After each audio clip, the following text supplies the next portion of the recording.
Kendra. Thank you for joining me today. Can you introduce yourself to the Informs membership? Sure, I'm Kendra Taylor. I am the president and CEO of KEYfficiencies. Okay, and how long have you been an Informs member? It's been about 20 years. Wow, Mm-hmm. a long-time member. Thank you for staying with us. So when did you first become interested in operations research and analytics? Well, for me, that started in 1996. Okay. I did a summer research program at MIT. I was a math major, and they weren't quite sure where to put me, and so they put me in the Operations Research Center, Okay. where I worked with Dr. Robert Freund and Dr. Dimitris Bertsimas. Yeah. And I was introduced to operations research as a way to help businesses make better decisions using applied mathematics. And so I thought, well, this is great. This is something I could do with my math degree. Yeah. And I said, I want to do this.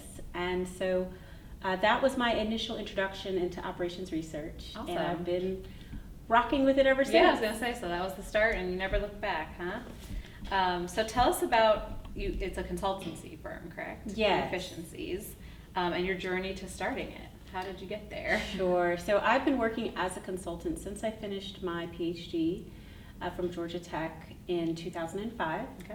And I actually, part of my PhD work was a consulting project for a consortium of pulp and paper executives Okay.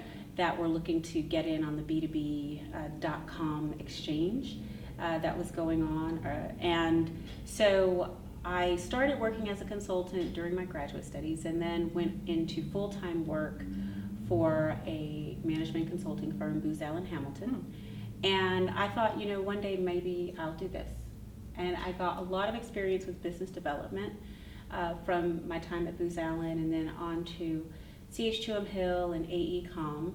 And the opportunity came for me to start KEYfficiencies, and I thought this is a perfect storm actually for me to start. And I have been working with clients who are really interested in how to be more efficient with their resources, primarily in the government space where resources can be limited and executives have to weigh different options and select what works best for them and their organization so that they can be as efficient as possible. So efficiency was huge. This was back after the Great Recession of 2008, and everywhere I looked, everyone was trying to figure out how do we maximize our use of resources. Yeah. And so KEYfficiencies is really all about using analytics, using the data that organizations already have as ways to help them improve their decision-making process. Okay. And so what year did you start it? In 2012. 2012, okay. And is there anything more to the name of it, the KEYfficiencies? Is there like a story behind that? Yes. So the idea is that organizations need to be efficient in key areas Okay. of the organization. So in their people, how they manage their people, their processes and their technologies. That in each of those areas there are opportunities for improvement with efficiency. Got it. So That's that's a how, play on words. that's how we got that. Yes. Can you talk about, so you have a research initiative called I See Me Society within KEYfficiencies. Can you talk about that? Yes, absolutely. So the I See Me Society was started based on an interaction I had in 2014. It was separate from my work in consulting, where I basically found out about an issue that was happening in Atlanta. This issue of Atlanta being ranked highly for sex trafficking of children. And using my thinking hat, my decision sciences hat, I said, well, if we could teach decision-making skills to these teenagers, then maybe they would not be as susceptible to some of the tricks of sex traffickers. Yeah. That was my thinking, and that also dated back to a program that I was a part of. It was actually a fellowship that I had while I was at Georgia Tech, the STEP Fellowship, where I was in a public high school in Atlanta for 10 hours a week. And during that time, I looked around and I saw the young ladies at the school, and I said, some of these young ladies need some guidance. And so I developed a mentoring program then and had one young lady who had an aha moment as we went through a decision-making process. And she made her own decision. And if you know teenagers, they don't want to be told what to do. They want to figure it out themselves. And so I thought, teenagers need better decision-making skills. Those teenage years are the years where the decisions that you make as a teenager echo, they reverberate throughout the rest of your life. And so I thought if we could give them decision-making skills as teenagers, they can make better decisions and not be as susceptible to sex traffickers. And so that's why the ICME Society was established. Okay. That was the initial impetus for that. And the KEYfficiencies resources were used in order to develop the curriculum for the ICME Society that was put into place. Gotcha. That curriculum was piloted, and the results of that pilot were written up in a research journal for the Operations Society. Okay. Hold on. Operational research? Operational research, yes. Yeah. For operational research. Yes. So that was published in 2018, I believe. Okay. And a link for that is actually on the Editor's Cut online journal. Okay. So Informs members and anyone can go and see that research. Great. Is it still active, the ICME and the Yes, yeah. the ICME Society is still active. We haven't done much with in-person meetings because of the pandemic, but we have partners. We partner with organizations that support young people that are the most vulnerable, and we provide them with the curriculum and execute or deliver the curriculum for those in workshops. That's great. So you worked with high school students. Do you think that there's a way, and maybe you've tried to do this as well with decision making, but to promote analytics careers to high school students better so that it's more visible? I definitely think giving them opportunities to think critically about decisions that matter to them is very important. So a lot of times we look at textbook examples, problems that they can solve, but they have their own problems. There are a lot of problems that teenagers face, a lot of decisions, important decisions that they have to make. And so I think teaching them decision-making skills while they're in high school, decisions about their education, decisions about relationships with family members, with friends, decisions about their finances, what they're going to do for college or for their careers. They have decision-making about, their looks, different products, beauty products or hygiene products they should use and select. I mean, they have decision makings about social media and how they can best monetize their brand, so to speak, on social media. So there are so many different decisions that they have to make and some that they want to make, as teenagers, where we could use those as opportunities to get them involved and excited about STEM. Yeah, love it. You mentioned the Editor's Cut. So you're a co-editor of an Informs Editor's Cut, which is now called Informs Analytics Collections, on ending human trafficking with analytics, which has recently been updated as well. So can you just tell us a little bit about what users could find in that volume and how best they could use the contents within it? Absolutely. So the Editor's Cut is separated into 3 different chunks.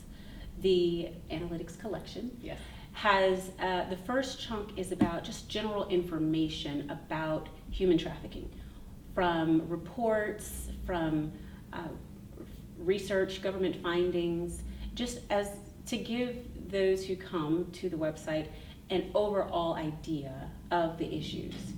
And then the other 2 chunks are about papers, research articles, movies, TED Talks, videos that are about supply or demand.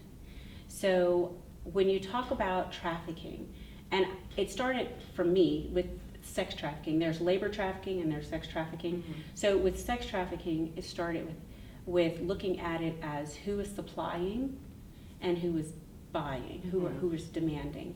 And so you have all kinds of research around the supply, meaning girls, sometimes boys, and traffickers. So there's a lot of research out there around finding victims, finding traffickers, finding networks and patterns in order to rescue. We had not found in the 2017 version of the collection much research in the way of demand. Who's buying? What are the characteristics of the buyers? What is incentivizing them to buy? How do we stop them from buying? How do we disincentivize them from buying? Because if there's no demand, then you don't have to provide supply. So the idea that I'm excited about is that we are seeing more research that is helpful in demand, in stopping demand. And so that is some research that you'll see. And then there's also actual databases that have information for researchers to go and, play with a little bit and see what kinds of questions they can answer about demand with that data. Yeah. And you're also giving a talk about this, I believe, at the analytics conference, correct? Yes, I am. So what will the attendees of your talk learn in your presentation? Oh, okay. So I mentioned there are two types of trafficking. Yes. We have the sex trafficking and labor trafficking. So for this talk, we're going to focus on labor trafficking because this is a business analytics conference. And so labor trafficking oftentimes happens in the supply chain of businesses. A lot of times in the United States, what we see is the main brand that we procure product or purchase products from. We don't see all of the suppliers that are part of their supply chain, all the way back to raw materials collections. So it's in gathering raw materials that you find a lot of labor trafficking. A lot of poor people sometimes in the United States, sometimes in other countries, that are being mistreated and used and actually in a state of slavery in order to get those raw materials that businesses end up turning into the goods that we tend to purchase. So labor trafficking is the real focus of the talk. The talk is about how businesses are using analytics to end human trafficking. And so we look at a number of different businesses that provide products and that provide services around this issue. They're using blockchain technology. They're using artificial intelligence and machine learning. Mm-hmm. They're using predictive analytics. They're using fuzzy graph theory, which is not something that you hear talked about a lot. But they're using descriptive analytics as well and data management in order to help organizations and companies find out and gain transparency into their supply chain, and then also help them to clean up their supply chain, meaning disincentivize relationships with suppliers that are using human trafficking, right, or human slaves in order to procure raw materials. And then also enabling those who want to legitimately work in those types of low-wage jobs, but those are jobs that they need, helping them to do it safely. So you have blockchain technology that's being used to help verify migrants and their work status so that the company can prove we have these workers, they are doing this work, mm-hmm, and they are not being held as slaves. We have verified information for them, and a contract with them, and they're not, being held as slaves.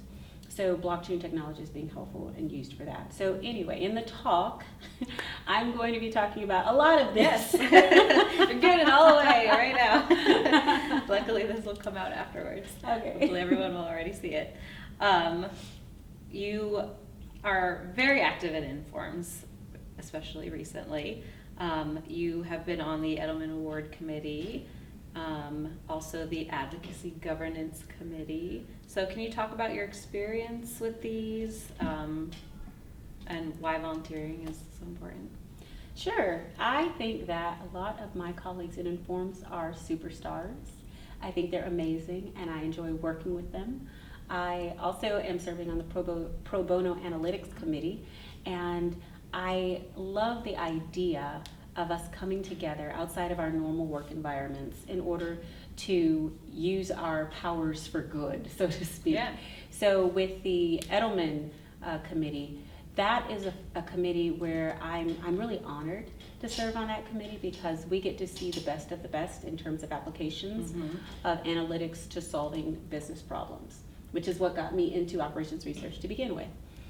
The Advocacy Governance Committee is around using our experts in Informs in order to inform our political leaders about ways that they can better use analytics, yeah, to help them with decision making, and providing them a resource in us, mm-hmm, should they need someone to help weigh in on certain issues.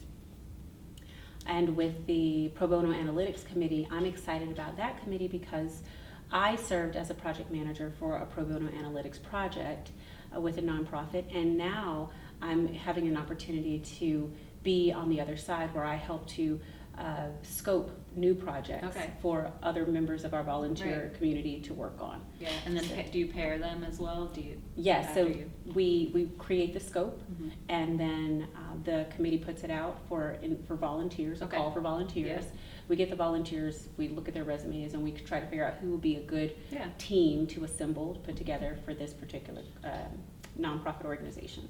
What was the project that you worked on for pro bono analytics? It was with an organization out of Baltimore called Southwest Partnership. They were just very, very new in even gathering data.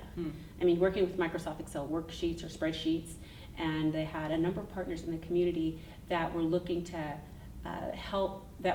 get information about the impact that they were making in the community.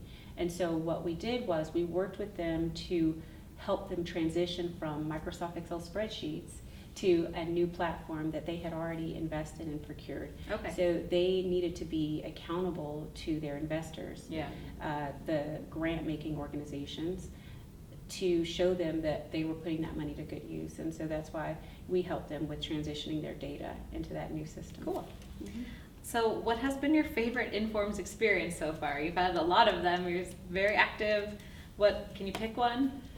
I would say serving as a judge on the Edelman Committee back in 2017. Okay. It was really just amazing. And one of the things that I really liked about it was that I felt that I was able to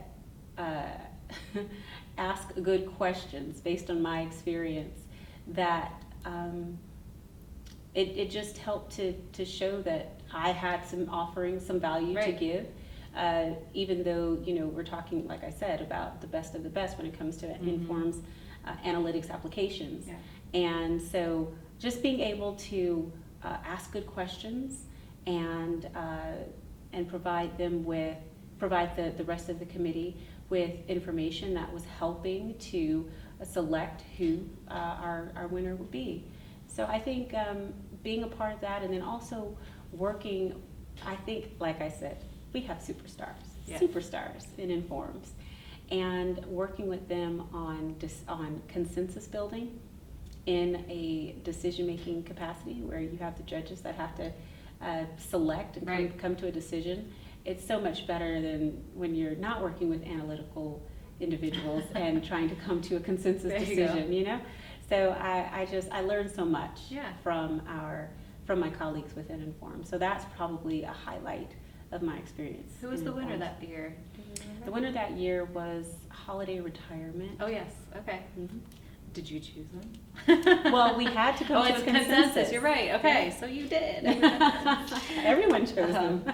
So not only are you very active at Informs, you're a member of several other associations, including the American Association for Advancement of Science and American Mathematical Society. Mhm. I think there's probably a few others I'm not listing. Why do you just find this involvement so important in general? I mean, and how do you find the time? Well, the good thing is they don't all take a lot of time. Just Informs. I find that my background is in mathematics. That's where it all started. And so Mhm. these organizations are some of the first organizations that I became a part of in my undergraduate years. And Okay. so there's just kind of a certain loyalty there Yeah. to stay connected, stay Yeah. abreast of what's going on in those organizations. That's good.